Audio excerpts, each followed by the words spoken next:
এখন বুঝতেছেন তো আপনারা নাকি? চট্টগ্রামের মানুষের মেধা বেশ, দেখি একটু একটা বোতল খুলে দেন তো, একটু কর্ক খুলে দেন, উইটেই দেন, ব্যাস। এই যে আমার দিকে তাকান, পরিপূর্ণ বলতে কি বোঝেন?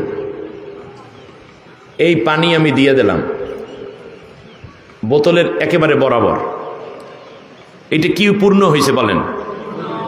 পরিপূর্ণ। এর মধ্যে আর কি নাই? কেউ যদি মনে করে ইসলামে বাকি কিছু আছে ওইটা আমার ভরতে হবে, তার চেয়ে বড় জালিম পৃথিবীতে আর নাই। এইটা কি পরিপূর্ণ? এর উপরে যদি কেউ কিছু আমি একটু দেই তাহলে কি হবে? পানি থাকবে না বের হবে? বলে মানে থাকবে? থাকবে না। যত দেব তত কি হবে? পড়ে যাবে। বুঝতেছেন আপনারা? পরিপূর্ণ বুঝতে পারছেন? আচ্ছা, পরিপূর্ণর পরে যা দেওয়া হয় সেইটার নাম বেদাত। সেটার নাম কি? বেদাত। আল্লাহ তাআলা ইসলামকে পরিপূর্ণ করে দিয়েছেন। কেউ যদি মনে করে আমার কিছু ইসলামের কাজ আছে বাকি, আমার এই দরকার সেই দরকার, এইটা দেব সেইটা দেব, এই পৃথিবীর সবচেয়ে বড় জালেম হচ্ছে সে। এবারে আপনি আসেন, ইসলামে আল্লাহ রাব্বুল আলামিন দিলেন পরিপূর্ণ করে, বললেন যে তোমাদের কাজ হচ্ছে শুধু ইসলামের ভিতর ঢোকা, এখানে কোনো জিনিস বাদ নাই যা তোমার জন্য প্রয়োজন আমি বাদ রেখেছি। ইনকমপ্লিট কোনো কথা নাই, পরিপূর্ণ করেছি ইসলামকে আমি আল্লাহ নিজে। এখন নতুন করে কেউ যদি ঢুকাইতে চায় সেটার নাম হবে কি? বেদাত, এবং সেইটা হয় বড় জুলম। আর যদি কেউ চিন্তা করে আমি যে রাজনীতি করি, এখানে আল্লাহ তাআলা মনে হয় কোরআনের মধ্যে রাজনীতি কিছু বলেন নাই, সেইটা হলো পৃথিবীর সবচেয়ে বড় বোকা এবং অথর্ব একটা মানুষের কথা। যেখানে আল্লাহ রাব্বুল আলামিন নিজে বলেছেন রাজনৈতিক পরিপূর্ণতা দিয়েছি কোরআনে আমি আল্লাহ তাআলা। আল্লাহ রাব্বুল আলামিন বলেন আমি কোরআন নাজিল করেছি ওয়াতাম্মাত কালিমাতু রাব্বিকা সিদকান ওয়া আদলা, পরিপূর্ণ করেছি আমি আল্লাহ তাআলা এই কোরআনকে সত্যবাদিতা এবং আমানতদারিতা দিয়ে। এর মধ্যে বেইনসাফ বলতে কিছু নাই। রাজা প্রজা, ধনী গরিব, নারী পুরুষ, শিশু, অন্য ধর্মের মানুষ, হাকিম আসামি, ওকিল মক্কেল, সকলের ন্যায়ের অধিকার দিয়ে আমি আল্লাহ কোরআনকে পরিপূর্ণ ইনসাফে ভরপুর করে দিয়েছি। তোমাদের কাজ হবে লিতাহকুমা বাইনান নাসি বিমা আরাকাল্লাহ, তোমরা যেন দেশটাকে চালাতে পারো ন্যায় পরায়ণতার সাথে। এই জন্য আমি আল্লাহ কোরআন নাজিল করেছি। সত্য ন্যায় পরায়ণতা দিয়ে কোরআন ভরপুর। শুধু এইটা? আল্লাহ রাব্বুল আলামিন আবার বললেন শোনো, আমি আল্লাহ ইসলামকে পরিপূর্ণ করেছি। এই ইসলামের বাইরে অন্য কিছুকে যদি তোমরা তালাশ করতে যাও তাহলে আমি আল্লাহ বললাম তোমার জিন্দিগির কোনো নেক আমল আমি আল্লাহ কবুল করব না, সব বাতিল। তুমি পরিপূর্ণভাবে ইসলামের ভেতর ঢুকবে, ইসলামের বাইরে সমাজতন্ত্র, পুঁজিবাদ, কমিউনিজম, সেকুলারিজম, এই যতগুলো ইজম টিজম আছে এইগুলো যদি তালাশ করতে যাও তাহলে আমি আল্লাহ তাআলা তোমার ঈমানই কবুল করব না, তোমার নেক আমল কবুল করব না। তার কারণ তুমি আমারটা না মেনে অন্যেরটা কেন মানলে, এই অপরাধে আমি তোমার সব আমল বাদ করে দেব। আল্লাহ রাব্বুল আলামিন বলেন মাইয়াবতাগি গায়রাল ইসলামি দীনান ফালাই ইউকবালা মিনহু ওয়া হুয়া ফিল আখিরাতি মিনাল খাসিরিন। মাইয়াবতাগি, যদি কেউ তালাশ করতে যায়, কথাটা খুব জটিল, আপনারা যদি বুঝেন তাহলে ভালো। অন্য মতাদর্শে চলার কথা আল্লাহ বলেন নাই। ইসলামের বাইরে ইসলামী অর্থনীতি আছে না নাই? ইসলামী সমাজনীতি আছে না নাই? ইসলামী শিক্ষানীতি আছে না নাই? পারিবারিক নীতি আছে না নাই? ইসলামী রাষ্ট্র ব্যবস্থার নিয়ম আছে না নাই? আছে। এই পূর্ণাঙ্গ ইসলাম আমি দিলাম আল্লাহ বলছেন। এর বাইরে অন্যটা মানবে নাকি তালাশ করতে যাবে? তালাশ করতে যদি যাও তাহলে কি হবে জানো? ফালাই ইউকবালা মিনহু, আমি আল্লাহ তোমার জিন্দেগীর কোনো আমল কবুল করব না। ওয়া হুয়া ফিল আখিরাতি মিনাল খাসিরিন, সে কিয়ামতের দিন মহা ক্ষতির মধ্যে পড়ে যাবে, অ্যাটলিস্ট জাহান্নামী হয়ে যাবে। এখানে অন্য আদর্শ মতাদর্শের পক্ষে স্লোগান দেয়া, সেই মতাদর্শের কর্মী হওয়া, নেতা হওয়া, এমপি হওয়া, নির্বাচন করার কথা আল্লাহ বলেন নাই, সেটা তো অনেক পরের কথা। আল্লাহ বলছেন শুধু তালাশ করতে গেলে। কথাটা আপনারা ধরতে পেরেছেন কিনা? শুধুমাত্র কি তালাশ করতে গেলে। যেমন আপনি আপনার বাবার কাছ থেকে আদিষ্ট হলেন, নির্দেশিত হলেন 1000 টাকা দিয়ে, বাবা বললেন যে যাবে। ঠিক ওই যে সত্তার মের্দা যে দোকানটা দিছে, ওই দোকান থেকে তেল কিনবি, অন্য কোন দোকানে যাবি না, খুব সতর্ক করতেছে।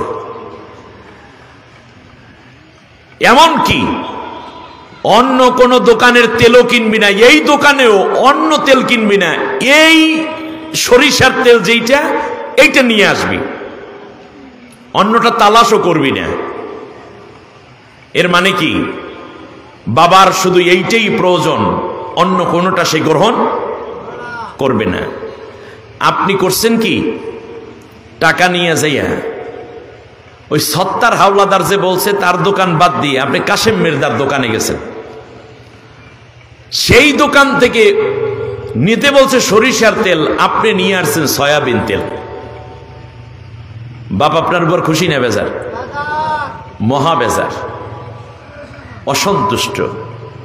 আর যদি ঠিক এটার মধ্যে আনতেন তাহলে বাপ কি হয়ে যেতেন? তাহলে বাবার কথাটা বুঝলেন, আল্লাহর কথাটা বুঝেন না কেন? আল্লাহ রাব্বুল আলামিন বলছেন আমি আল্লাহ ইসলাম দিয়েছি, পূর্ণাঙ্গ ইসলামী জীবন ব্যবস্থা আমি দিয়েছি, পূর্ণাঙ্গ ইসলামী জীবন ব্যবস্থা আমি দিয়েছি। তোর যা প্রয়োজন আমি সব দিলাম। তোর মায়ের গর্ভে তোর কিডনি দরকার ছিল, লিভার দরকার ছিল, চোখ দরকার ছিল, ব্লাড ভাল্ব দরকার, হার্ট দরকার, তোর চিকন চিকন হাড় দরকার, তার উপর গোশত দরকার, চামড়ার আবরণী দরকার। দুনিয়ায় আমি আল্লাহ রব্বুল আলামিন তোরে পাঠানোর আগে তোর মায়ের গর্ভে 10 মাস 10 দিন রাখলাম। এই সময় তোর খাবার দরকার, তাও আমি বুঝলাম। দুনিয়ায় আসার আগেই তোর মায়ের বুকের মধ্যে তোর তরল খাবার দুধ আমি আল্লাহ জমা করা শুরু করে রেখেছিলাম। দুনিয়ায় তুই বড় হবি, তোর জন্য কুমড়া দরকার, শাক দরকার, মাছ দরকার, গোশত দরকার, গরুর দুধ দরকার, গরুর গোশত দরকার, ডাল দরকার, পেঁয়াজ রসুন আদা দরকার, সূর্যের আলো দরকার, চাঁদের কিরণ দরকার, অক্সিজেন দরকার, তোর জন্য স্ত্রী দরকার, সন্তান দরকার। সব কিছু আমি আল্লাহ দরকার বুঝে বুঝে দুনিয়ায় তোকে এত সুন্দর করে বানাইয়া রাখলাম।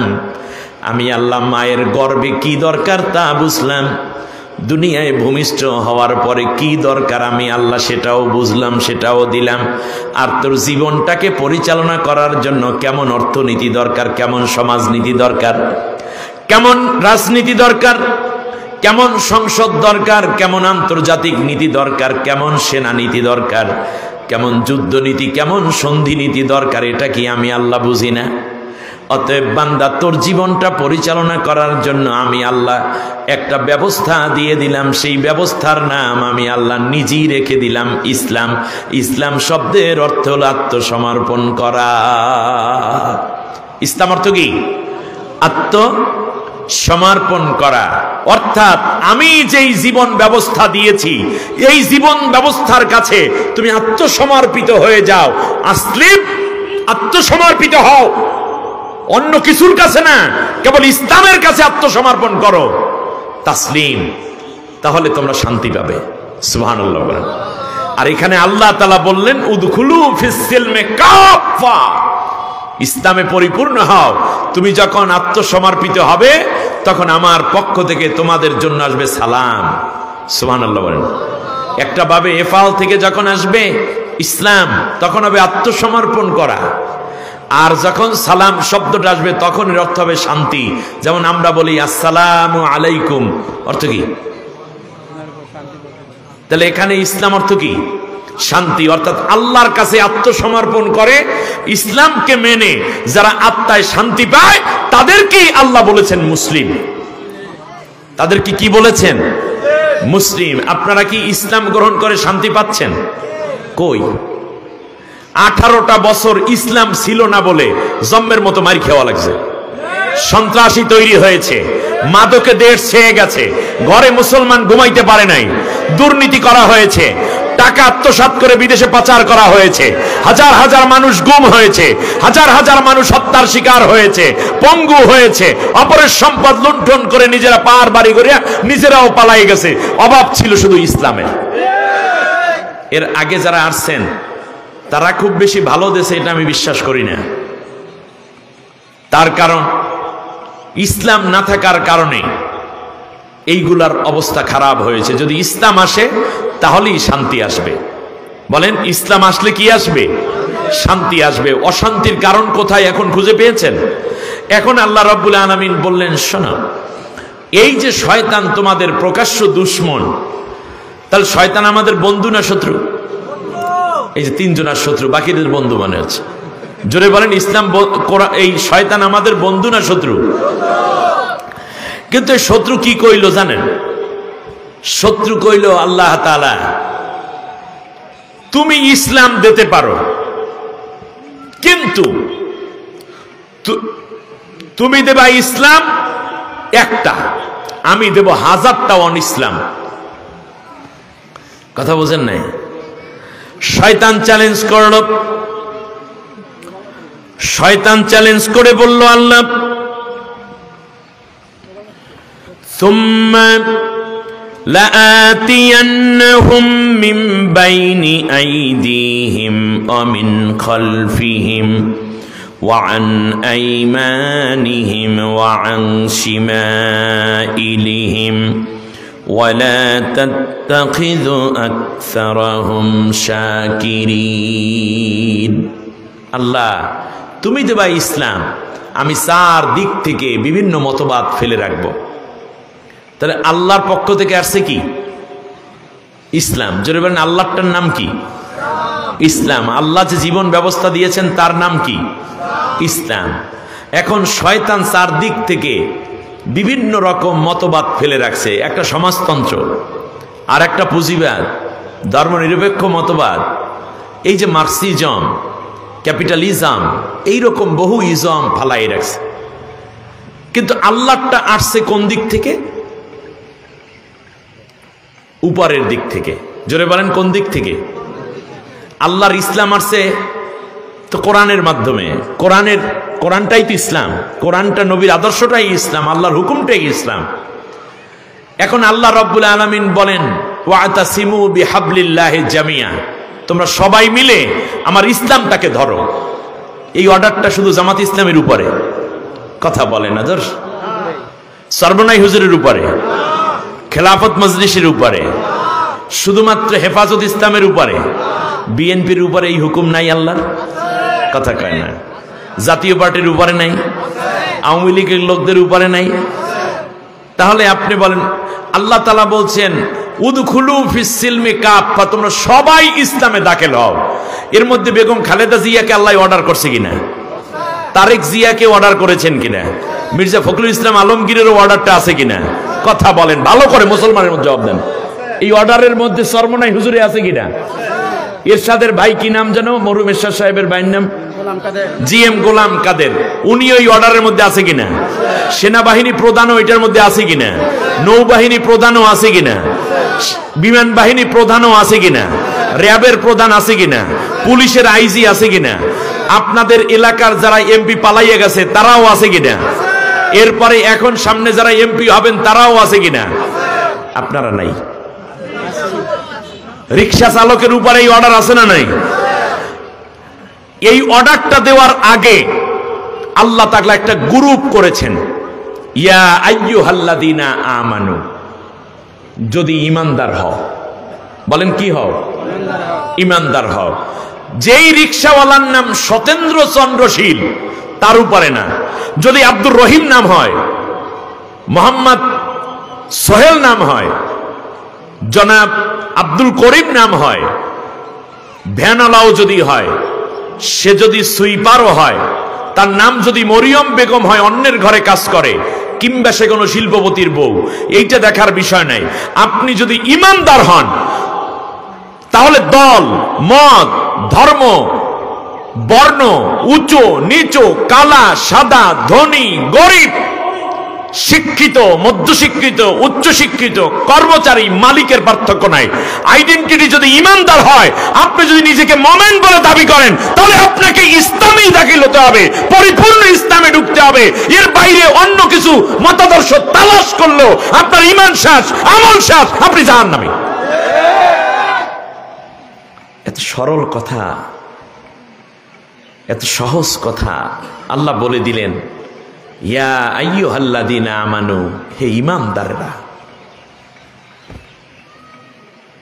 শয়তানের পদাঙ্ক অনুসরণ করো না, মানে শয়তান তোমাদেরকে জাহান্নামে টানে।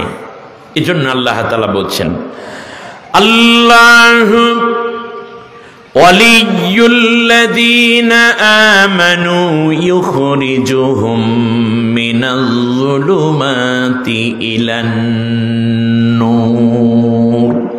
যারা ঈমানদার তাদের ওলি, অভিভাবক, বন্ধু হচ্ছি আমি আল্লাহ নিজে।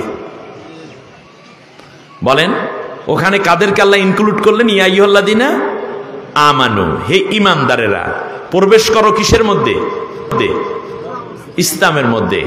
তুমি যখন ইসলামে প্রবেশ করবে, তখন আমি আল্লাহ তাআলা তোমার অভিভাবক হয়ে যাব, আর তোমাকে অন্ধকার থেকে আলোর দিকে নিয়ে আসব। কারণ ইসলাম হচ্ছে নূর। আমরা ওযু করি যখন, তখন দোয়া পড়ি না, আল ইসলামু হাক্কু আল কুফরু বাতিলুন, আল ইসলামু নূর। তাহলে ইসলামের মধ্যে কি আছে? আলো আছে। এই জন্য স্লোগান হয়, ইসলামের আলো ঘরে ঘরে জ্বলো। এর মানে ইসলামের মধ্যে আলো আছে বলেই তো আলো জ্বলবে। ধর্মনিরপেক্ষ মতবাদের আলো ঘরে ঘরে জ্বলো কোন পাগলেও এই পর্যন্ত বলছে? সমাজতন্ত্রের আলো ঘরে ঘরে জ্বলো কেউ বলছে? এগুলোর মধ্যে আলো নাই তো, এগুলো অন্ধকার, জাহিলিয়াত। আলো আছে কোরআনে, আলো আছে ইসলামে, আলো আছে নবীর আদর্শে। এই জন্য ডাক হলো ইসলামের আলো ঘরে ঘরে, আল কোরআনের আলো ঘরে ঘরে, কোরআন সুন্নাহর আলো ঘরে ঘরে জ্বলো। তাহলে এর মধ্যে আলো আছে বলেই তো আলোর দিকে ডাকি। কিন্তু মানুষগুলো পড়ে আছে ইসলামকে বাদ দিয়ে অন্ধকারের ভেতরে।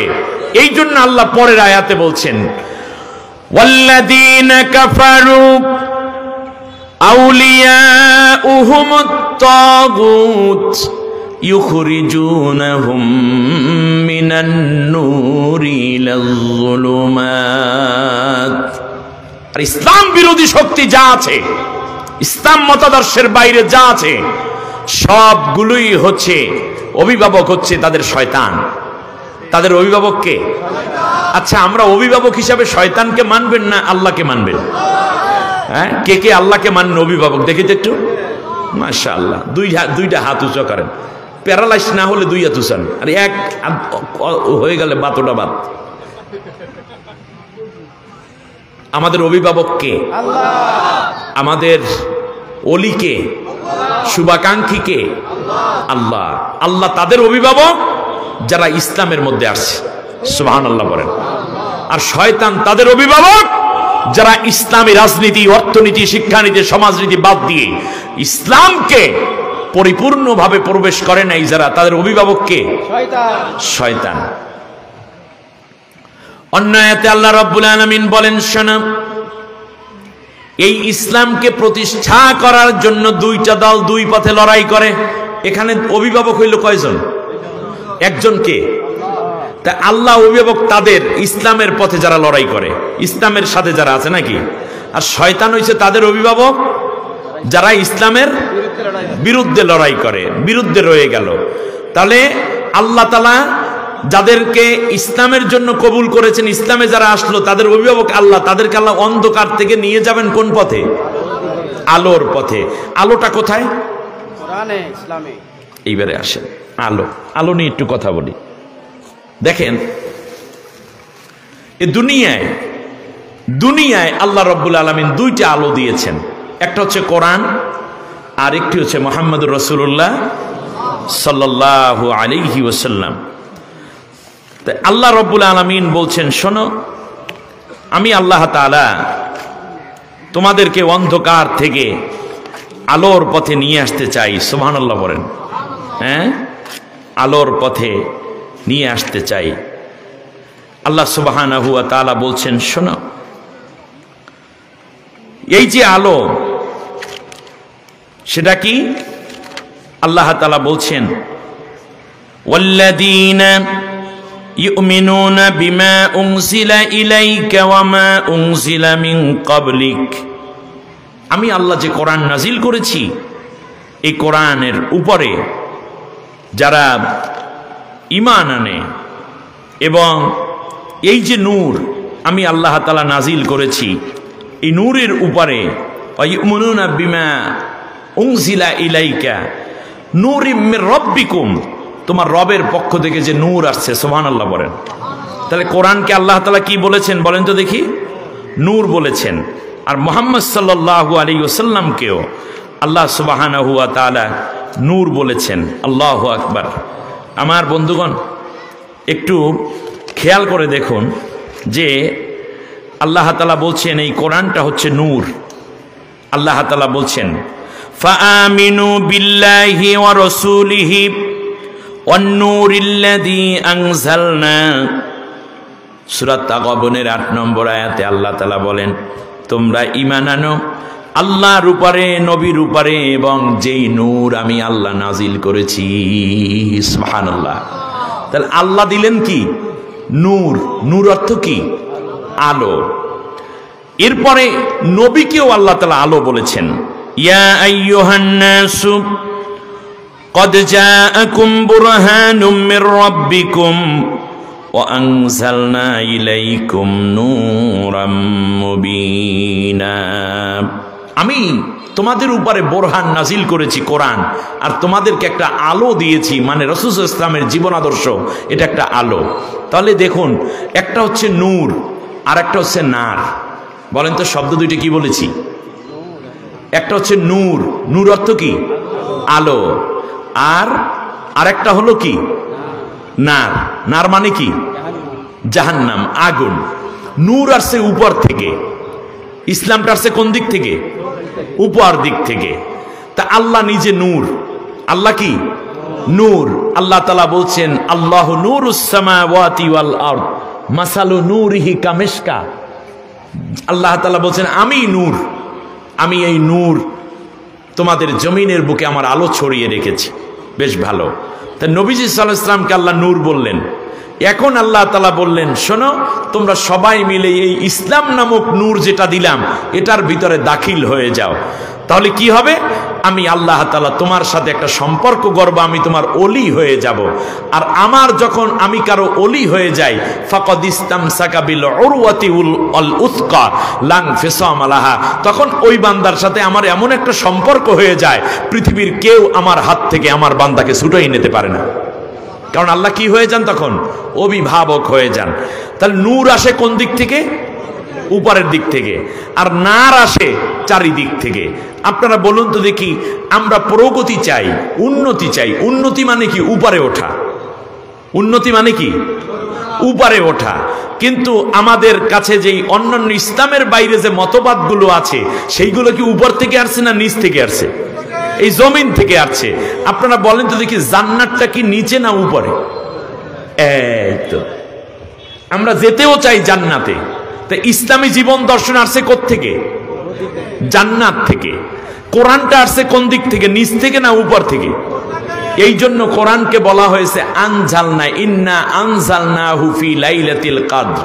উপর থেকে আমি কোরআন নাজিল করছি। এই পানিটা যে পড়লো এটাকে বলে নুজুল। এটার আরবিতে কি বলে? নুজুল আনজালা মিনাস সামাই মা, আসমান থেকে আমি কি নাজিল করি? বৃষ্টি বর্ষণ করি। তাহলে উপর থেকে যা পড়ে সেইটার নাম কি? নুজুল। তাহলে বোঝা যায় ইসলামটা আসছে আল্লাহর পক্ষ থেকে, তাহলে ইসলামটা আসছে জান্নাত থেকে, ইসলামটা আসছে জিবরিলের মারফতে, ইসলামটা আসছে ফেরেশতাদের মাধ্যমে। ইসলাম যারা মানবে তারা জান্নাতে চলে যাবে। এই জন্য আল্লাহ তাআলা বলছেন ইসলামকে শক্ত করে ধরো, ইসলামে প্রবেশ করো। তুই পুরোপুরি প্রবেশ করিস, অর্ধেক অর্ধেক না। আর শয়তান আমাদেরকে ডাকে কোন দিকে? জাহান্নামের দিকে। কারণ শয়তান উঠছে কোন দিক থেকে? নিচের দিক থেকে। ও টানে নিচের দিকে। মানব রচিত মতবাদগুলো তৈরি হয়েছে কি আসমান থেকে না জমিনের উপর থেকে? বাস এখন এই রশি যারা ধরবে চারপাশ থেকে, আল্লাহ তাআলা বললেন যা, যারা ওই রশি ধরবে, লা আমলা আন্না জাহান্নামা, আমি তোরে সহ সবগুলাকে শয়তান ওই জাহান্নামের মধ্যে ফেলে দেওয়ার, আমার ইসলামের ঘরে যারা পরিপূর্ণভাবে প্রবেশ করবে তাদেরকে টান দিয়ে আমি আল্লাহ জান্নাতে নিয়ে আসবো। সুবহানাল্লাহ বলেন। এবার আপনি খেয়াল করেন, বর্তমানে আগুন জ্বলছে ক্যালিফোর্নিয়ার লস এঞ্জেলেসে, ঠিক না? আচ্ছা, আপনাদেরকে ছোট্ট উদাহরণ দিই, এইটা খুব বেশি আপনারা দেখতে পাবেন চোখের সামনে। এই জন্য ওই আগুন টাগুন নিয়ে কথা নাই, তবে এটা আল্লাহর গজব নিঃসন্দেহে। তার কারণ ক্যালিফোর্নিয়াতে বিশ্বের সবচেয়ে বড় দামি দামি ধনীরা এবং বিভিন্ন নায়ক নায়িকারা অযথা পয়সা খরচ করার জন্য, নিজেদেরকে বেশি অশ্লীলতায় জড়ানোর জন্য তারা এক খণ্ড জমি বিলিয়ন বিলিয়ন ডলার দিয়ে কেনে। দুনিয়ার কুরুচি এবং সবচেয়ে বেশি অহংকারী মানুষগুলো এখানে বসবাস করে। এই জন্য আল্লাহ রব্বুল আলামিন বলেন, শোনো, যেই জমিনে সুরিবাতিল খামার ইউসাম্মুনাহা বিগায়রি ইসমিহা, যেই জমিনে মদ পান করা হবে বিভিন্ন নামে, ওয়াজহারাতিল কায়নাতু ওয়াল মাআজিফু, যেখানে নায়ক নায়িকারা বেশি বেশি করে সমবেত হয়ে উলঙ্গপনায় লিপ্ত হবে। আমাদের সংসদটা তো সেই দিকেই যাচ্ছিল, ভাগ্য ভালো আল্লাহ আমাদের দিকে তাকাইয়া এটা ফিরাইয়া ভাঙ্গা চুরিয়া শেষ করে দিয়েছেন, ঠিক না বলেন?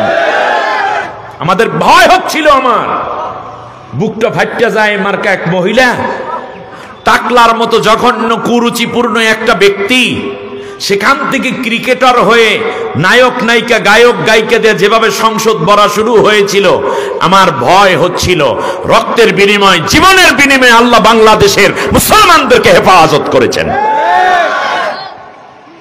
আমার আলোচ্য বিষয়টা অনেক বড়, সময়ের স্বল্পতায় অত দূর যেতে নাও পারলেও কিছু একটা বলার চেষ্টা করছি, আপনারা বুঝতেছেন কিনা? সেখানে ইসলামী শিক্ষা ব্যবস্থা বন্ধ হয়ে যায়, যেখানে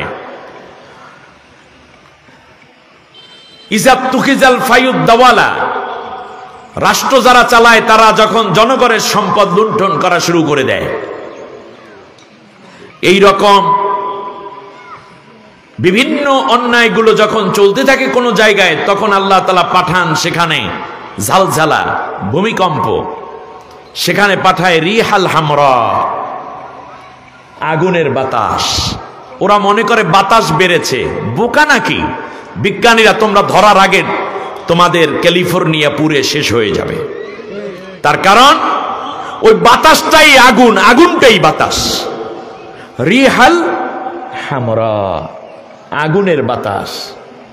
এই যে আপনারা বাতাস পাচ্ছেন ঠান্ডা, এইটার পিছনে যদি আতর দিতেন তাহলে কি বাতাস হতো? আতর বাতাস। এইটার পিছনে যদি ময়লা দেয় তাহলে বাতাসের গন্ধ নাকি ময়লার গন্ধ? ঠিক তেমনি ওখানে যে বাতাস, যেটা ওই বাতাসটাই হচ্ছে আগুন দিয়ে বানানো বাতাস। আমার কথা আপনাদের বুঝে যাচ্ছে? বেশ, এটা সম্ভব না। আমেরিকা তওবাতিল্লাহ করে ফিরে আসতে হবে। তার কারণ বর্তমান যেই ফিলিস্তিনে তারা যে অত্যাচারটা করেছে, ফিলিস্তিনি মায়ের আর্তনাদ, সন্তানের পেছনটা উড়ে গেছে, কোমর থেকে নিচের দিক বোমার আঘাতে উড়ে গেছে, মা রক্তাক্ত বাকি অংশটুকু নিয়ে দৌড়ায়, আর বাচ্চাটা মা মা করে আওয়াজ করতেছে, আর মা সন্তানের কপালে চেহারায় মুখে চুমু খাচ্ছে আর দৌড়চ্ছে মা জীবন নিয়ে। সিরিয়ায় তোমরা কি করেছো? ইরাকে কি করেছো, বসনিয়া হার্জেগোভিনায় কি করেছো, চেচনিয়ায় কি করেছো, প্রত্যেকটা হিসাব তোমাদেরকে দিতে হয়। মিশরে তোমরা কি করেছো? দুনিয়ার যত হত্যাযজ্ঞ করেছে ইহুদিরা, আর তার শেল্টার দিয়েছে আমেরিকা, মানবতার চূড়ান্ত দুশ্মনেরা। এ আগুন নিভবে না যতক্ষণ না তোমরা অত্যাচার না নেভাবে। আপনারা দেখবেন বিভিন্ন বিল্ডিং এর উপরে, এদিকে তাকান একটু, এক প্রকার বাতাস ভর্তি বিছানার মতো থাকে, চারপাশে প্রোটেক্ট করা এবং রশি দিয়ে চারকোনা বান্ধা, এইরকম এক একটা জিনিস ফেলে দেয় হেলিকপ্টার থেকে ছাদের উপরে। মাইকে অ্যানাউন্স করে এবং উপর থেকে হেলিকপ্টারেও অ্যানাউন্স করে দেয় যে ছাদের উপর যারা উঠছেন, চারদিকে তো আগুন জ্বলছে, আপনারা সবাই এই বিছনাটার উপরে উঠে বসেন। বসার সাথে তারা সুইচে টিপ দেয়, আস্তে আস্তে করে তারা কি হয়ে যায়, ক্লোজ হয়ে যায়। এরপরে হেলিকপ্টারটা, ওই যে লাগানো হেলিকপ্টারের সাথে রশি, ওইটাকে একটু ছোট করে ক্যারেনের মাধ্যমে টেনে টেনে, ওটা তাদের হেলিকপ্টারটি ওইভাবে তৈরি করে, ম্যাটারগুলো আছে। তারপরে তাকে নিয়ে যায় একটা নিরাপদ জায়গা, এখানে শিশু, নারী, পুরুষ যারাই থাকে, সবাই যারাই এই জায়গায় উঠলো, বসলো, রশি ধরে থাকলো, তারা সবাই চলে গেছে নিরাপদে। কিন্তু যারা রয়ে গেল, এক সময় আগুন ছাদ পর্যন্ত উঠবে, তারা পুরি কি হয়ে যাবে, ছাই হয়ে যাবে। আল্লাহ রাব্বুল আলামিন ঠিক এটাই যেন বলছেন যে আমি আল্লাহ তাআলা বেহেশত থেকে, জান্নাত থেকে আমি আল্লাহ তাআলা ইসলাম পাঠাইয়া দিছি। এই ইসলামের জীবন পদ্ধতির ভিতরে তোরা সবাই ভিতরে ঢুকে পড়, যারাই ঢুকবি তাদেরকে আমি আল্লাহ হাতের মধ্যে রশি রাখছি, আমি তোর অভিভাবক হয়ে গেছি, তোরে টান দিয়ে জান্নাতের মধ্যে নিয়ে আসবো। এর বাইরে যারা থাকবি সবগুলো জাহান্নামে যাবি। এই জন্য আজও পৃথিবীতে লক্ষ লক্ষ অমুসলিম ইসলামে প্রবেশ করছে, কিন্তু দুঃখজনক ভাবে মুসলমান নাম হওয়ার পরেও আমরা ইসলামে ঢুকতে পারি নাই। এমনকি ইসলামের পরিপূর্ণ জিন্দেগিতে আমরা যেতে পারি নাই। যেমন বাংলাদেশে ইসলামী অর্থ ব্যবস্থা আছে নাই, ইসলামী আদালত আছে নাই, ইসলামী শিক্ষা ব্যবস্থা আছে নাই, ইসলামী সংস্কৃতি ব্যবস্থা আছে নাই, ইসলামের সামাজিক ব্যবস্থা আছে নাই। ইসলামিক সামাজিক ব্যবস্থা হলে ধর্ষণ তো দূরের কথা, একজন পুরুষ অন্য নারীর প্রতি চোখ তুলে তাকিয়ে ইপটিজিং করার মতো দুঃসাহস থাকতো না, একটা পয়সা দুর্নীতি থাকতো না, ঘুষ দেওয়া নেওয়ার কোনো লোক খুঁজে পাওয়া যেত না। আইনটা, বাস্তবতাটা এভাবে করা হতো। একটা চুরি মসজিদেও জোতা চোর। 54 বছর হইল স্বাধীনতার, কত মানুষ নামাজ পড়ে, কত নেতানেত্রীরা নামাজ পড়লো, হুজুর চুরির বিরুদ্ধে কত কথা কইলো, কত ওয়াজ করলো, কিন্তু মসজিদের জুতা চুরি পর্যন্ত বন্ধ হয় নাই। যেহেতু তাহলে বোঝা যায় বাংলাদেশের সব ইসলাম আছে, কিন্তু ইসলামিক রাজনৈতিক ব্যবস্থা, ইসলামী আইন জমিনে না থাকার কারণে এই চুরি, অন্যায় এগুলো কিছুই বন্ধ হয় না। এর মানে আমরা ইসলামে পরিপূর্ণ দাখিল হই নাই। কি হলো? মসজিদে লেখা থাকে জুতা চোর থেকে সাবধান, আর এক জায়গায় লেখা জুতা চুরি হইলে কর্তৃপক্ষ দায়ী থাকবে না। আর এক জায়গায় লেখা আছে এই মসজিদে কিন্তু জুতা চুরি হয়, মসজিদের মধ্যেই লেখা, আপনারা দেখছেন এই লেখাগুলো চোখে পড়ে। আর এক জায়গায় লেখা 2 জুতা 2 বাক্সে রাখেন, তাহলে আর চুরি হবে না। ইমাম সাহেব নতুন জুতা কিনা পলিথিনও একটা কেনে সাথে, এইটার ভাস টাস কইরা সেজদার মাথা বরাবর রাখে, তারপরে আল্লাহু আকবার কইয়া নামাজে খুশু খুজু আছে। কোন ইমাম সাহেব যদি পিছনে জুতা রাইখা তারপর সামনে যায়, ওনার নামাজের মধ্যে খালি আল্লাহু আকবার, জুতা সরে লইয়ে যাবে, সাবি আল্লাহু লিমান হামিদে জুতা সরে লইয়ে গেলে বুঝি আত্তাইতুলিল্লাহি ওয়াসসালাওয়াতু, জুতার কি অবস্থায় আল্লাহ জানে। ইমামের অবস্থাই খারাপ। এক জোড়া জুতার নিশ্চয়তা 54 বছরে যেই জাতি দিতে পারে নাই মসজিদের ভিতরে, সেই জাতি ইসলামী হুকুমত প্রতিষ্ঠা ব্যতীত কিয়ামত পর্যন্ত চুরি, জেনা, ব্যভিচার, ডাকাতি, খুন, ধর্ষণ, এমনকি দুর্নীতি ঘুষ, মানুষের জানের মালের নিরাপত্তা দেওয়া কোনোদিন সম্ভব হবে না। পরবর্তী টার্গেট ইসলাম, ইসলামকে বিজয় করা, ঠিক আছে কিনা? এখন মানুষের মধ্যেও দুই পদ। আল্লাহ রাব্বুল আলামিন বলেন, শোনো, আল্লাযীনা আমানু ইউকাতিলুনা ফি সাবিলিল্লাহ ওয়াল্লাযীনা কাফারু ইউকাতিলুনা ফি সাবিলিত তাগুত ফাকাতিলু আউলিয়া আশ-শাইতান ইন্না কাইদাশ শাইতানি কানা দাঈফা। যারা ঈমানদার তারা লড়াই করে আল্লাহর পথে ইসলামী হুকুমত প্রতিষ্ঠার জন্য। নবীজি লড়াই করছেন কোন আদর্শ কায়েমের জন্য? কথা বলেন না কেন? কি মার্কসিজম, ক্যাপিটালিজম? না, কি হুকুমত? ইসলামী হুকুমত কায়েমের জন্য নবী লড়াই করেছেন, আহত হয়েছেন। নবী লড়াই করেছেন দাড়ি রাখার জন্য নাকি? কথা বলে না। দাড়ি রাখানোর জন্য লড়াইটা ছিল? বদর উহুদ সংগঠিত হয়েছে কি বড় পাঞ্জাবি পরার জন্য? না, এগুলো কোনো লড়াই না। লড়াইটা হয়েছিল ইসলামী বিধান প্রতিষ্ঠার জন্য। কথাটা বুঝতে পেরেছেন কিনা? আল্লাহর নবীর সাহাবীরা জীবন দিয়েছেন ইসলামী হুকুমত প্রতিষ্ঠা করার জন্য। এখন ইসলামী হুকুমত প্রতিষ্ঠা, ইসলামী হুকুমত জানা মানা, ইসলামটা কিসের মতো? ইসলামটা হলো, তাহলে বোঝা যায় ইসলাম একটা পূর্ণাঙ্গ জীবন ব্যবস্থা। এই জিনিসটা আমরা বুঝে ফেললাম। এখন ইসলামে আসতে হবে পরিপূর্ণভাবে। এই যে এখন কি মাস? পৌষ মাস না? আচ্ছা, মনে করেন বাইরে শৈত্য প্রবাহ যাচ্ছে, এখন আপনি কম্বলে ঘুমাচ্ছেন, সব শরীরের পুরোটাই কম্বলের ভিতর ঢুকাইছেন, শুধুমাত্র আপনি ওই একটা পা হাঁটু পর্যন্ত কম্বলের বাইরে রাখছেন। রাত্রে খুব ভালো ঘুম হবে নাকি? কি বরং পা থেকে কম্বল সরে গেলে আপনার ঘুম ভেঙে যাবে। আচ্ছা, এটা না হয় বাদ দিলাম, আরেকটু জিনিস বোঝাই। মনে করেন আপনার গোটা শরীর পুরা নিরাপদ, এই কোনাই আঙ্গুলের, এই কনিষ্ঠ আঙ্গুলের একটা কর, এইটা মোমবাতির আগুনের মধ্যে দেওয়া আছে, আপনি খুব সুস্থ আছেন, ঘুম নিদ্রা ভালো হবে। তার কারণ কি? পরিপূর্ণ আপনি সুস্থ না। তাহলে এতটুকু অঙ্গ যদি নিরাপত্তার বাইরে থাকে, আপনি যদি গোটা দেহ অসুস্থ বোঝেন, তাহলে আল্লাহ তাআলা বলছেন ইসলামের ভিতরে পরিপূর্ণ দাখিল হতে হবে। এর মানে আপনার নামাজ, রোজা, হজ, যাকাত, ঠিক তার পাশাপাশি পর্দা, পুশিদা, অর্থনীতি, সমাজনীতি, শিক্ষানীতি, রাজনীতি, পররাষ্ট্রনীতি, স্বরাষ্ট্রনীতি, এমনি করে করে যত বিধান আছে সবগুলাই ঢুকতে হবে কিসের মধ্যে?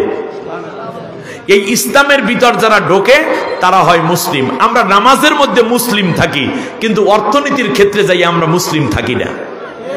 কিন্তু আল্লাহর টার্গেট কি? অর্ধেক অর্ধেক মুসলিম না পুরোটাই ইসলামের ভিতর ঢুকবে? পুরোটাই ইসলামের ভিতরে ঢুকবে। পূর্ণাঙ্গ ইসলামী জীবন ব্যবস্থা করতে হলে একটি ইসলামী রাষ্ট্র দরকার। এটা কেমন উদাহরণ, এটা দিয়ে আমি শেষ করে দিচ্ছি, খেয়াল করুন। যেমন ধরুন, আমাদের দেশে আমরা এখন দুনিয়ার সমস্ত প্রাণী, এখন আমরা শ্বাস নিচ্ছি, এই শ্বাসটার নাম কি বলেন তো দেখি? অক্সিজেন। জোরে বলেন, কি নিচ্ছি আমরা? অক্সিজেন নিচ্ছি। এই অক্সিজেন এখন আমরা নিচ্ছি অবারিত। তার কারণ পুরাপুরি অক্সিজেন আমার দরকার যা ছিল আল্লাহ দিয়ে রেখেছেন, আমরা অক্সিজেন নিচ্ছি বুক ভরা। আপনারা দেখবেন মুমূর্ষ রোগী কেউ উঠবেন না। এই যে আপনার চেয়ে নামাজ আমি কম পড়ি মনে হয়, কি আজীব! নামাজের জন্য অজুর ব্যবস্থা করা হবে, নামাজের জামাত এখানেও হবে। একটা আলোচনা চলছে, উঠে গেলে তো সুন্দর দেখায় না। শোনেন, বিশেষ মুহূর্তে কেউ কেউ অক্সিজেন নেয়, এভাবে মাস্ক পরা থাকে, অক্সিজেন কৃত্রিম উপায়ে তৈরি করে তারপরে পাইপের মাধ্যমে শ্বাসকষ্ট রোধের জন্য অক্সিজেন নেওয়া হয় কিনা? ওটাও অক্সিজেন, আর এটাও কি অক্সিজেন। আপনারা বলুন তো দেখি, ওইভাবে যেই মানুষটাই অক্সিজেন নিয়ে বেঁচে আছে, উনি কি সুস্থ না অসুস্থ? উনি কি স্বাভাবিক না অস্বাভাবিক? অস্বাভাবিক। যদি কোনো রাষ্ট্র ইসলামী হয়ে যায়, তাহলে আমরা যখন এমন অবারিত অক্সিজেন নিচ্ছি, এর মানে আপনি দোকানে গিয়েও পাবেন ইসলাম, মালে ভেজাল নাই, মাপে কম বেশি নেই, এক দামে বিক্রি হচ্ছে। শিক্ষাক্ষেত্রে গিয়ে অশ্লীলতা পাবেন না, ছেলে মেয়েরা আলাদা আলাদা রুমে ক্লাস করছে, মেয়েদের জন্য মহিলা টিচার, ছেলেদের জন্য পুরুষ টিচার, পর্দা পুশিদা মেনটেন করে পড়া হচ্ছে। তৃতীয় হচ্ছে ব্যাংকে গিয়ে দেখবেন কোনো সুদের কারবারই নেই, সবগুলো মুনাফার উপরে। হিন্দু বৌদ্ধ খ্রিস্টানরাও মুনাফার উপরে লেনদেন করবে, তাদের তো কোনো অসুবিধা নেই। এরপরে সমাজে কোনো মাদক থাকবেই না। কিন্তু আপনি কি করলেন? আপনি পীর সাহেব, আপনি বললেন আমি মদ খাই না, আমি জামাল উদ্দিন, আমি মাদক কারবারির সাথে নাই। এইটা ভালো নাকি এমন একটি রাষ্ট্র দরকার যেই রাষ্ট্রের কোথাও মাদকের কোনো অনুমোদন নাই, মাদক পাইলে তাকে শাস্তি দেওয়া হচ্ছে, মাদক পুরোপুরি বন্ধ হয়ে গেছে? কোনটা ভালো? তাহলে এখন আমি মাদক খাই না, এটা হলো এমার্জেন্সি মুহূর্তে অক্সিজেন নিয়ে চলার মতো। আর রাষ্ট্র যখন পুরোটা মাদক মুক্ত হয়ে যায়, তখন সুস্থতার আলামত আসে, তখন পুরাপুরি মাদকই তো নাই, আমার ছেলে কোনোদিন মাদক সেবী হবে না, তার কারণ রাষ্ট্রে কোনো মাদক নেই। আমি তবলিগ জামাত করি, মুরব্বী, আমি কোনো সুদি কারবার করি না, আমি সুদ দেইও না, সুদ নেইও না। একটা কারবার আপনি করলেন, কিন্তু দেশের কোটি কোটি মানুষ তো সুদের উপর লেনদেন করছে, সুদীর ব্যাংকে চাকরি করছে, তারাও মুসলমান, তারাও রাষ্ট্রের নাগরিক, তাদেরও তো জান্নাতে যাওয়া দরকার। তাহলে আপনি বিশেষ মাস্ক পরে মনে হয় যেন মুনাফার অক্সিজেন নিচ্ছেন, আর বাইরে সুদের লেনদেনের জন্য আপনি অবারিত করে কোটি কোটি মানুষকে জাহান্নামে যাওয়ার জন্য রাস্তা তৈরি করে দিয়েছেন। এই জন্যই আমাদের উচিত এমন একটি রাষ্ট্র ব্যবস্থা যেখানে কোনো মানুষ সুদ খাবে না আর কেউ জাহান্নামেও যাবে না। আপনি আপনার মেয়েকে পর্দায় রাখার জন্য তালিম দিচ্ছেন, বাড়ির চারপাশে ওয়াল করেছেন, বোরকা কিনে দিয়েছেন, হাত মোজা কিনে দিয়েছেন, পা মোজা কিনে দিয়েছেন, নিকাব কিনে দিয়েছেন, তারপরে রাতের বেলায় সফর করেন। এটা হচ্ছে বিশেষ অক্সিজেন ব্যবহার করে চলার মতো। কিন্তু দেশে যদি আইনটাই এমন হয়ে যায় যে কোনো নারী বেপর্দায় চলতে পারবে না, তাহলে তো অবারিত হয়ে যেত কোটি কোটি মেয়ে। আমার দেশের কোটি কোটি ছাত্র ছাত্রী, ডাক্তার, ইঞ্জিনিয়ার, বিভিন্ন জায়গায় যারা রয়েছেন নারী, তারা সবাই পর্দা করত, ফলে ওই পর্দার সওয়াব আপনার আমার আমল নামায় অটো জমা হতে থাকতো, যার কারণে আমরা সবাই জান্নাতি হয়ে যাওয়ার সুযোগ পেয়ে যেতাম। এজন্য আল্লাহর নবীর প্রতি আল্লাহ নির্দেশ দিচ্ছেন, আকিমুদ্দিন, ইসলামী হুকুমত কায়েম করো, ওয়ালা তাতাফাররাকু ফিহি। এই ব্যাপারে কেউ মতভেদ করো না, চরমনাই, সরসিনা, মোকামিয়া, ফুরফুরা, আহলে হাদিস, মাতকালি, লামাজাবি, হানাফি, শাফি, মালিকি, হাম্বলি, সিস্তিয়া, কাদরিয়া, মুহাম্মাদিয়া, মুজাদ্দাদিয়া, নকশবন্দিয়া, জামাত ইসলামী, বিএনপি, আওয়ামী লীগ, জাসদ, বাসদ, যা আছো, হেফাজত, সবাই মিলে এক হয়ে যাও আমি আল্লাহর কোরআনের রাজ কায়েমের ব্যাপারে। কারণ ইসলামী হুকুমাত ব্যতীত এই ইসলামে পরিপূর্ণ দাখিল হওয়া সম্ভব নয়। সুতরাং পরিপূর্ণ ইসলামের রূপরেখা একটি ইসলামী রাষ্ট্রের মধ্যেই পাওয়া সম্ভব। এই আজান হয়েছে, তবলিগের ভাইরা মেহনত করে চিল্লা দিয়ে দিয়ে কিছু সংখ্যক ছাত্র, এলাকাবাসী, মুরব্বী নামাজি বানাইলেন, কিন্তু কোটি কোটি বেনামাজি তো দুনিয়ায় পড়ে রইল দেশের মধ্যে। কিন্তু ইসলামী হুকুমাত হলে একজনও বেনামাজি খুঁজে পাওয়া যাবে না। আল্লাযীনা মাক্কান্নাহুম ফিল আরদি আকামুস সালাত, এক নম্বর কর্মসূচি হবে, তাদের সবাই নামাজ পড়বে। স্কুল, কলেজ, ইউনিভার্সিটি, সেখান থেকে ধরে মাদ্রাসা, মসজিদ, মহল্লা, আজান হয়েছে, সব বন্ধ, আগে নামাজ। আপনি যদি ইসলামী হুকুমাত প্রতিষ্ঠাই না করতে পারেন, পরিপূর্ণ ইসলামী নিয়ে না আসতে পারেন, তাহলে তো আপনি কিয়ামত পর্যন্ত দাওয়াত দিয়া আপনি সব মানুষ নামাজি বানাইতে পারবেন না। এই জন্য আল্লাহর নবী 13 বছর এর আগে 23 বছর 25 বছর থেকে 17 বছর থেকে 40 বছর পর্যন্ত 23 বছর হিলফুল ফুজুল দিয়ে ভালো করতে চাইলেন আরব জাতিকে, পারেন নাই। আল্লাহ রব্বুল আলামিন কোরআন দিলেন নবীকে 40 বছর বয়সের সময়, 13 বছর মক্কায় দাওয়াত দিলেন, এখনো ইসলামী রাষ্ট্র কায়েম হয় নাই, পরিপূর্ণ ইসলাম এখনো আসে নাই। আল্লাহ নবীকে আল্লাহ বলেন এবার হিজরত করো, মদিনায় চলে যাও। মদিনায় গিয়ে নবী ইসলামী অর্থনীতি দিলেন, ইসলামী জুডিশিয়াল ল দিলেন, ইসলামী শিক্ষা ব্যবস্থা দিলেন, ইসলামী রাজনৈতিক দর্শন দিলেন, ইসলামিক সংবিধান দিলেন, কোরআনের বিধান দিলেন। এক পর্যায়ে আল্লাহ রব্বুল আলামিন পরিপূর্ণ জীবন ব্যবস্থাটা যখন উঠাইয়া দিলেন রাষ্ট্রের মধ্যে, পুরাপুরি দেয়া হয়ে গেল। কাফেরেরা চিন্তা করলো এইটাকে তো শেষ করতে হবে। আল্লাহ রব্বুল আলামিন বলেন এবার যুদ্ধ করো, কারণ ইসলামে পরিপূর্ণ রূপ পাবে। এই জায়গায় যারা বিরোধিতা করবে তুমি তাদের বিরুদ্ধে লড়াই করো, হয়তো শহীদ হও, না হয় তাদেরকে হেদায়েতের জন্য নিয়ে আসতে পারলে ভালো। তাদেরকে ফাইয়াকতুলুন ওয়া ইউকতালুন, মারো আর মরো, কারণ ইসলামকে যারা ধ্বংস করতে চায় তাদের সাথে কোনো কম্প্রোমাইজ করার কোনো অধিকার তোমার নাই। সুতরাং তুমি নবী যদি শহীদ হতে চাও, সাহাবী যদি শহীদ হতে চাও, তাহলে কেবলমাত্র ইসলামী হুকুমত প্রতিষ্ঠার জন্য মানবতার কল্যাণে একটি পরিপূর্ণ জীবন ব্যবস্থায় ইসলামী কমপ্লিট কোড অফ লাইফকে উপস্থাপন করা এবং সেটা রক্ষার জন্য জীবন দিবে, অন্য কিছুর জন্য নয়। আসহাবে আজমাইন সেটাই করেছেন। সুতরাং আসুন না, আগামীর যেই স্বপ্ন আমরা দেখছি, একটি সুষ্ঠু, উন্নত, বৈষম্যহীন এবং ন্যায় প্রতিষ্ঠার, উন্নত, মাথা উঁচু করে দাঁড়াবার যে আমরা একটি স্বয়ংসম্পূর্ণ বাংলাদেশ যে দেখতে চাই, ক্ষুধা দারিদ্র্য মুক্ত, সেজন্য সামনের একটাই মাত্র পথ খোলা আছে, তার নাম ইসলামী রাষ্ট্র। কেবলমাত্র কোরআন ভিত্তিক রাষ্ট্র, নবীর আদর্শ ভিত্তিক রাষ্ট্রের মাধ্যমেই ওই কাজটি করা সম্ভব। এজন্য স্লোগান হচ্ছে সব দল দেখা শেষ, আগামী বছর হবে আল কোরআনের বাংলাদেশ। আল্লাহ আমাদের কবুল করুন, ইসলামে পরিপূর্ণ দাখিল